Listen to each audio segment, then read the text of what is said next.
Hello, my name is Philippe Girard, and I am a professor in the history department at McNeese State University in Lake Charles, Louisiana. And I'm Janet Alurad, also a professor in the history department at McNeese. Welcome to Your Grandma Rocks on KBYS, where we explore the lives of famous women in history. A warm welcome to our francophone friends. Bienvenue à nos amis francophones. Ceci est la radio de l'Université McNeese. On the program today, music and history as we retrace the life of an African-American woman who lived her whole life in one place, the Cane River region of central Louisiana. While raising 5 children, she worked in the fields as a sharecropper and as a maid and a cook at a plantation called Melrose. She was the folk artist Clementine Hunter. Clementine was born and baptized in Natchitoches Parish in the tiny town of Cloutierville in 1887. She was the eldest of 7 children in a French-speaking Afro-Creole family of sharecroppers. She went into the fields to pick cotton starting when she was only 5 years old. The movie, 12 Years a Slave, if you remember, was filmed just a few miles from where Clementine Hunter lived. In our first musical interlude, we will hear an African-American spiritual from that movie. It is called Roll, Jordan, Roll. Went down to the river Jordan, where John baptized 3. When I walked the devil in hell, says Johnny baptized me. I say, roll, Jordan, roll. Oh, now roll, Jordan, roll. My soul arise in heaven, Lord, for the year Jordan, roll. Well, some say John was a Baptist. Some say John was a Jew. But I say John was a preacher, cause my Bible says so too. I say, roll, Jordan, roll. Roll, Jordan, roll. My soul arise in heaven, Lord, for the year when Jordan roll. Hallelujah, roll, Jordan, roll. Roll, Jordan, roll. My soul arise in heaven, Lord, for the year when Jordan roll. Hallelujah. Roll, Jordan, roll. Roll, Jordan, roll. My soul arise in heaven, Lord, for the year when Jordan roll. Everybody say, roll, Jordan, roll. Roll, Jordan, roll. My soul arise in heaven, Lord, for the year when Jordan roll. Roll, Jordan, roll. Roll, Jordan, roll. My soul arise in heaven, Lord, for the year when Jordan roll. Roll, Jordan, roll. Roll, Jordan, roll. My soul arise in heaven, Lord, for the year when Jordan roll.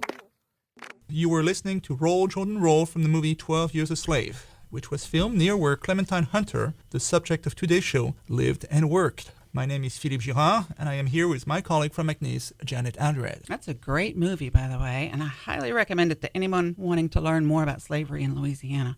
Hunter, however, was never a slave. She was born in 1888, more than 20 years after slavery was abolished. Today she's famous mostly for creating hundreds of paintings that left a record of her experiences as a field hand and as a domestic in Melrose Plantation. And what's even more amazing is that she had 0 training. We refer to these kinds of painters as self-taught or folk artists. My question would be, how come a poor black woman with almost no formal education living on a plantation in a remote rural region of Louisiana would become such a famous artist? It had everything to do with the role of Melrose Plantation, located just outside Natchitoches, where Clementine and her family worked for decades. It's a really wonderful place to visit, so I would recommend that our listeners go there and visit Louisiana while they're at it. And we'll actually start our story in that place, Melrose Plantation, which had originally been owned by the Metoyens, a wealthy family of free people of color. But then the Civil War changed all that. The plantation lay vacant for several decades until in 1899, John Hampton Henry and his wife Cammie inherited the place. And the Henrys made it a successful pecan and cotton plantation. Miss Cammie, as she was called, renovated the rundown house. After her husband died unexpectedly in 1918, the widow seized upon the idea of creating an art colony on her property. So she hauled in buildings from nearby plantation, and she renovated them as cabins for artists. Some people would stay there for weeks, months, or even years at a time, while Miss Cammie supported them and saw to it that black servants took care of their basic needs. And then in the late 1930s, she hired François Mignon to administer the place. Mignon would be really a critical person in Clementine Hunter's career as an artist. Clementine worked for Cami Henry as a maid and a cook and cleaned up after the artists in residence. And so she saw what the painters produced and how they produced it, but she didn't decide to start painting until she was already a grandmother many times over. Before we discuss her art, though, let's pause for another taste of Louisiana music. This selection is from her contemporary, Huddie Ledbetter, better known as Leadbelly, who was born near Shreveport in 1888. And like Clementine Hunter and millions of other Southern African Americans who farm for a living, he was born into a family of sharecroppers. Among his famous tunes are Midnight Special and Goodnight Irene, and we will hear Midnight Special.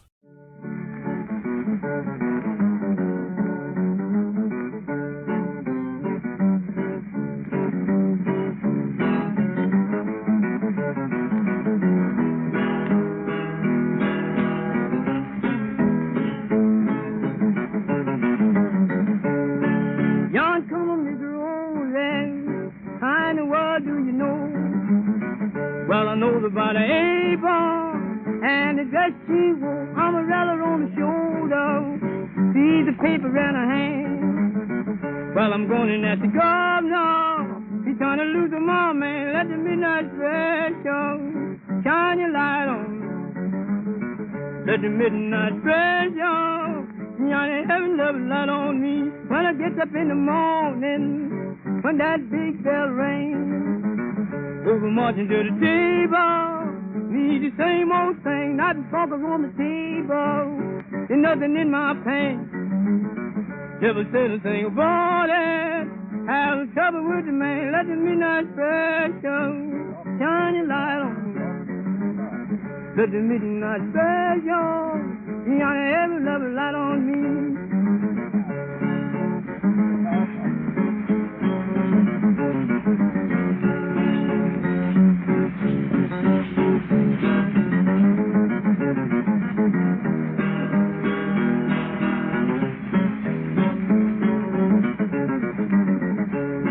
If you ever go to Houston, boy, you better walk right. And you better not squabble, and you better not fight. Baton Bronco will arrest you, paying the boon to take you down. Or the judge will sentence you, penitentiary bound. Let the midnight special shine your light on. Let the midnight special shine every loving light on me. Well, jumping little Judy, she was a mighty fine girl. Well, Judy brought jumping, it is a whole round world, and she brought it in the morning, just a while for day. And she brought me the news that my wife was dead. That started me to grieving, whooping, hollering, and crying. Then I began to worry about the great long time. Let the midnight special shine your light on. Let the midnight special shine every love light on me.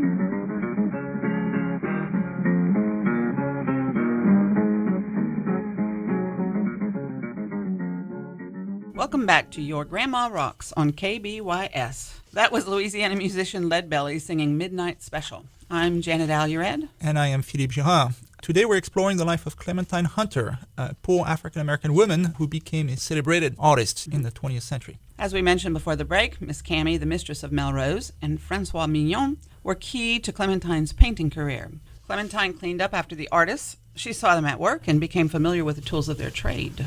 And the way François Mignon tells the story, Clementine Hunter came to him one evening with some twisted tubes of paint that she had found abandoned, and she told François Mignon that she believed she could, quote-unquote, mark a picture, but only if she had some brushes and something to paint on. So he located brushes and, in lieu of a canvas, an old window shade. She had finished her painting by the next morning. When she showed it to him, he told her that he would make her famous someday if she would just continue to paint. Obviously, he was impressed. Obviously, yes. So François Mignon took her paintings to galleries and he sold them, and he used that money to help pay for her supplies. Whatever was left over, he would give to her. Clementine was like a woman possessed. She painted every evening after work. She said she could never stop because she had all these pictures in her head that she wanted to portray. Her paintings depicted scenes that were familiar to her, like picking cotton, going fishing, weddings, baptisms, funerals, and even brawls at honky-tonks. And that's a good segue into our next musical interlude. A brawl? No, the honky-tonk part. All right. Let's listen to some rockabilly, which was developed primarily by Louisiana's poor white people, although there was always a lot of cross-pollination of musical styles between white and black musicians. And that style lent itself to honky-tonks because it required only a few instruments and a small backup band. One of the biggest rockabilly stars was Jerry Lee Lewis from Ferriday, Louisiana, who played the piano. And we'll hear him sing and play his 1957 hit, Great Balls of Fire. You shake my nerves and you rattle my brain. Too much love drives a man insane. You broke my will, but what a thrill. Goodness gracious, great balls of fire. I let you love what I thought it was funny. You came along and woo, now honey, I've changed my mind. This love is fine. Goodness gracious, great balls of fire. Kisses, baby. Feels good. Hold me, baby. Well, I want to love you like I love a should. You're fine, so kind. Got to tell this world that you're mine. I chew my nails down and I twiddle my thumb. I'm real nervous, but it sure is fun. Come on, baby. It drives me crazy. It's just great balls of fire.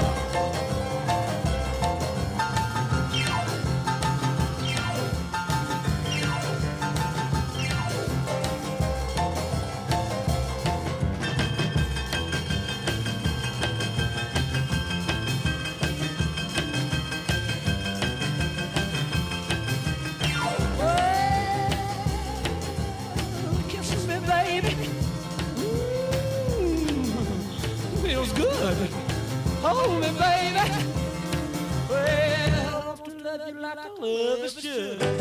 You're fine, so kind. Got to tell this world that you're mine. That you're mine, and I quit on my thumb. Real nervous, but it sure is fun. Come on, baby, drive me crazy. Goodness gracious, great balls of fire. The subject of this episode is Clementine Hunter, a folk artist born several decades before Jerry Lee Lewis. So, tell us a bit about Hunter's art, Philippe. Hunter's paintings illustrated how African-American people of Cane River in central Louisiana lived before modern technology. For example, in the painting Washing Day, she painted women cleaning clothes outdoors in boiling water and hanging them on an outdoor line to dry. Yep, she saw herself as a kind of historian who visually recorded scenes that she had witnessed or personally experienced growing up in Natchitoches Parish, Louisiana. And that's always interesting. Most of the art that we see in history is paintings of battles or famous people, and you rarely see average folk doing everyday things. In her case, she said, quote, "I'm glad the young people of today can look at my painting and see how easy and uncomplicated things were when we lived off the land." Hunter also painted lots of scenes derived from her Catholic faith, although she often took an artist's liberty with the traditional stories. For example, in her picture of the three wise men giving gifts to the Christ child, instead of gold, frankincense, and myrrh, she put in their hands a pineapple, a box of chocolates, and a birthday cake. That sounds more appealing to me than myrrh, whatever that is. She painted scenes of Mary and Jesus as well, and of the crucifixion, but her figures were always black, and that was common among other African-American folk artists too. Yeah, as we mentioned before our break, Hunter got lots of support for her work at Melrose Plantation, especially from Francois Mignon, who marketed her paintings and supplied her with the materials she needed. When she ran out of canvases and paper, she would paint on anything, like bottles, cardboard, buckets, window shades, and even an occasional ironing board. By the early 1950s, she was beginning to attract national attention. The first public exhibition of her work was at Northwestern State University in 1955. This was during the era of Jim Crow. So Hunter, as a black woman, could not attend her own show during normal operating hours, since Northwestern was for whites only. However, one of her patrons at the school arranged for her to visit the exhibition on a Sunday when the University Museum was closed.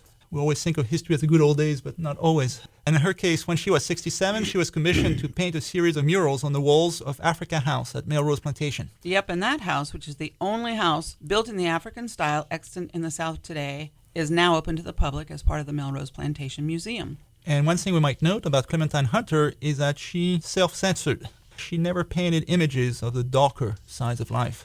Right. We don't see any portrayals of the inequalities between blacks and whites that characterize the Jim Crow South, or of the cruelty of lynching, for example. Do you think she was not aware of any of these things?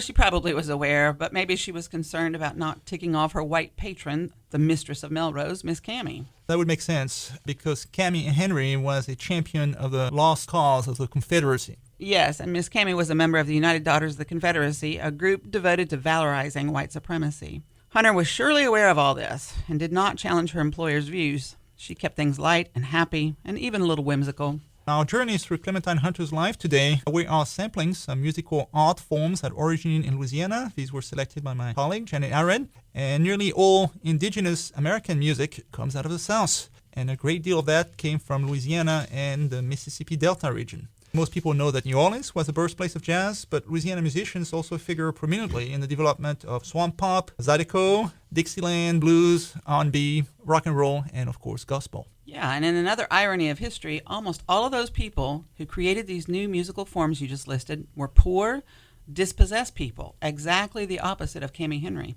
In fact, elite whites like Miss Cammie typically look down on people like those. And yet their cultural contribution eventually had far more lasting significance than anything that she did in support of the lost cause. Mm-hmm.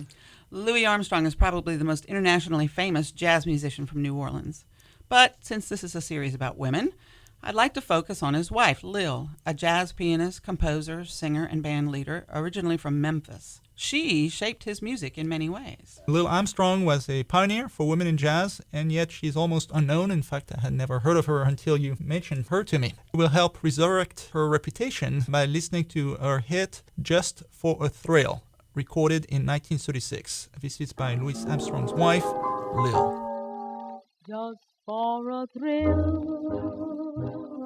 you turn the sunshine into rain. Baby, for a thrill, you gave my heart nothing but pain. To me, you were a pride and a joy. But to you, I was only a toy, a plaything, just to toss around at will. Just for a thrill. You know that you did me wrong. Just for a thrill, you made my life just one sad song. But now you're free and you're having your fun. But to me, you're still the only one. Just for a thrill, you made my heart stand still.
Welcome back to KBYS, McNeese Radio. You just heard Lil Harding Armstrong, wife of Louis, in the song Just for a Thrill, dating from 1936. I am Philippe Girard.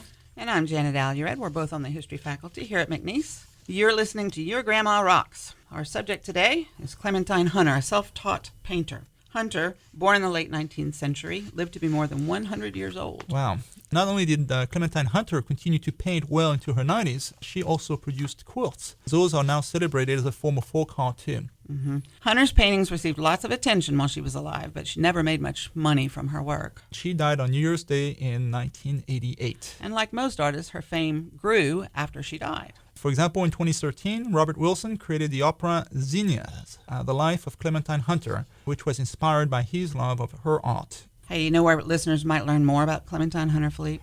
No, where would that be? In a book I co-edited called Louisiana Women, Their Lives and Times, Volume 1. Want to guess where a person might read more about Kami Henry, the mistress of Melrose? I guess that would be Louisiana Women. Yes, but the article about her is in Volume 2. That volume is edited by Mary Farmer Kaiser and Shannon Freistack. Both volumes are published by the University of Georgia Press. I only have Volume 1, so I guess I need to buy the sequel now. I don't think you'll regret it. Lucinda Williams is on the cover of Volume 2. Her father, Miller Williams, was a poetry professor at McNeese in the 1950s. So that's how it happened that she was born right here in Lake Charles. Wow.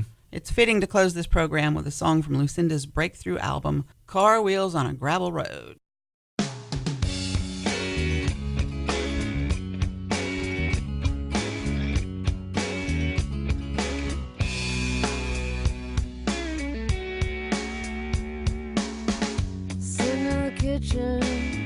A house of Macon, Loretta singing on the radio. Smell of coffee, eggs and bacon, car wheels on a gravel road. Pull the curtains back and look outside. Somebody somewhere don't know. Come on now, child, we're gonna go for a ride. Car wheels on a gravel road. Car wheels on a gravel road. Car wheels on a gravel road.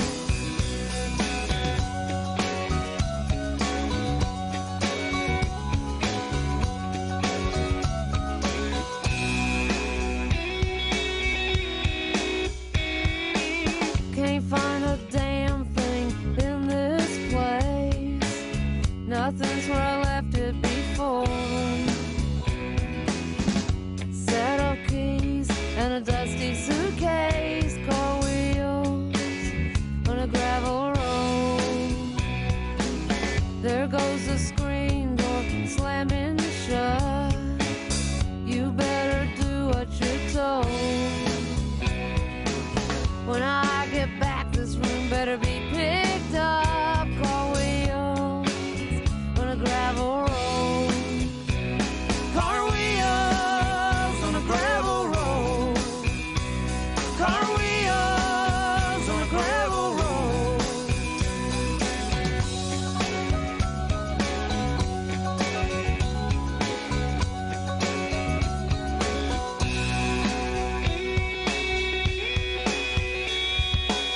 Low hum of voices in the front seat. Stories nobody knows. Got folks in Jackson we're going to meet. Car wheels on a gravel road. Cotton fields stretching miles and miles. Hank's voice on the radio. Telephone poles, trees and wires fly on by. Car wheels on a gravel road. Car wheels on a gravel road. Car wheels on a gravel road.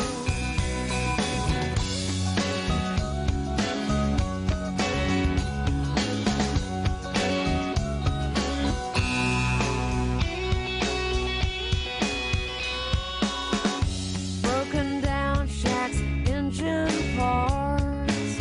Could tell a lie, but my heart would know.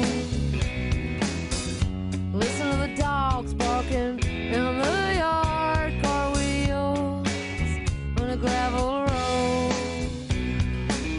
Child in the back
just heard Lake Charles native Lucinda Williams singing a song from her breakthrough album, Car Wheels on a Gravel Road, on KBYS, the McNeese radio station. I am Janet Alured. Et je suis Philippe Girard. Merci, and thank you for joining us. This program was funded by a Juliet Hartner grant for women in the humanities. For more information on how to help finance fellowships at McNeese, contact the foundation at 337-475-5588. This program was also sponsored by the History Department here at McNeese. To apply for a degree in history or any other field, please contact the McNeese Admissions Office. The number is 337-475-5504. And that's us signing off. Au revoir. Goodbye.